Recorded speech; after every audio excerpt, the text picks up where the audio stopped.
મોરબીની જનતા જાગૃત થઈ તો મોરબીના ધારાસભ્યના પેટમાં નકલી તેલ રેડાનું.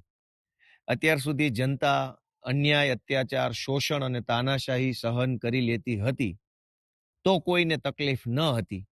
પણ જેવું જનતાએ બોલવાનું ચાલુ કર્યું કે ભાઈ આ તો ગટર ખરાબ છે, રોડ ખરાબ છે, પાણી ભરાઈ જાય છે, રોડ ઉપર રખડતા ઢોરનો ત્રાસ છે, ટ્રાફિક જામ છે, અનેક સમસ્યાઓને લઈને આમ જનતાએ જ્યારે અવાજ ઉઠાવવાનું ચાલુ કર્યું તો મોરબીના ધારાસભ્યના પેટમાં નકલી તેલ રેડાયું. 30 વર્ષ સુધી આ જ જનતાએ જ્યારે તમને મત આપ્યા અને સળંગ 30 વર્ષ સુધી ધારાસભ્ય બનાવ્યા તો તમને મજા આવી, તો તમને ગલગલિયા થયા, ખુશ થયા, આનંદ આવ્યો.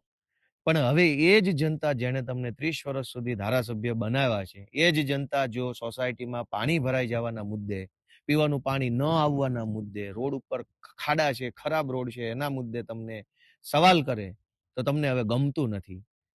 અને પાછું ગઈકાલે મેં વિડીયો જોયો કે મોરબીના ધારાસભ્ય એવું કહે છે ભાજપના કે ગોપાલ ઇટાલિયામાં હિંમત હોય તો ચૂંટણી લડવા આવી જાય મારી સામે અને હું રાજીનામું પણ આપી દઈશ અને ગોપાલ ઇટાલિયાને 2 કરોડ રૂપિયા પણ ઇનામ પેટે આપીશ. તો મારી મોરબીના ધારાસભ્યએ આપેલી આ ચેલેન્જને આપણે સ્વીકારી લઈએ છીએ સહર્ષ, રાજી ખુશીથી કે જો તમે શુરા બોલ્યા ન ફરે, શુરા હોવ, મરદ માણસ હોવ અને એક જ વખત બોલતા હો ને જબાનના પાક્કા માણસ હોવ તો આજે 10 તારીખ થઈ છે, મોડામાં મોડું 12 તારીખે બપોરે 12 વાગ્યા સુધીમાં રાજીનામું તમારું પડી જવું જોઈએ. ગોપાલ ઇટાલિયા પણ વટથી તમારા ચેલેન્જને સ્વીકારે છે. પણ મારી એક શરત છે કે મોરબીના ધારાસભ્ય પાટીલને પૂછવા જતા નહીં. પાટીલ અંકલ, મારાથી ભૂલથી બોલાઈ ગયું છે, હું રાજીનામું આપું કે ના આપું, અંકલ પ્લીઝ મને માફ કરો, એવી બધી વાતો કરવાની નહીં. પાટીલને પૂછ્યા વગર જ તે તમારા પોતાનામાં હિંમત હોય, તમારામાં તાકાત હોય અને તમારામાં એવું ડેરિંગ હોય તો CR પાટીલને પૂછ્યા વગર, એની પરમિશન લીધા વગર, પાટીલ મને ખીજાશે, પાટીલ મને ઠપકો આપશે, પાટીલ મને મારી ઉપર કાર્યવાહી કરાવશે એવી ડર રાખ્યા વગર મોડામાં મોડું 12 તારીખે બપોરે 12 વાગ્યા સુધીમાં જો રાજીનામું તમે આપી દો તો ગોપાલભાઈ ઇટાલિયા તમારી ચેલેન્જ સ્વીકારે છે. 30 વર્ષથી તમે મોરબીના ધારાસભ્ય છો, તમને શરમ આવવી જોઈએ.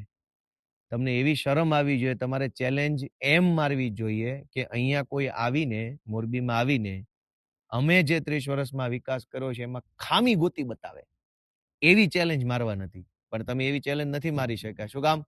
તમને ખબર છે કે બધું એવા કામની ચેલેન્જ મારશો તો ચાલે એમ જ નથી. કામ તો કંઈ કર્યા નથી.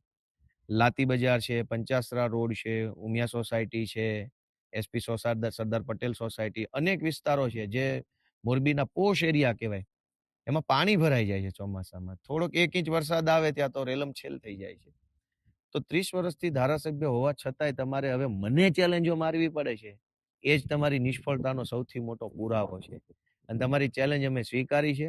તમારા પોતાના ભાજપના પાટીલ અંકલને પૂછ્યા વગર, પાટીલ અંકલનો ડર રાખ્યા વગર, તમારામાં હિંમત હોય તો 12 તારીખે બપોરે 12 વાગ્યા પહેલા રાજીનામું આપી દો. ગોપાલ ઇટાલિયા આવશે મોરબીમાં. જય જય ગરવી ગુજરાત.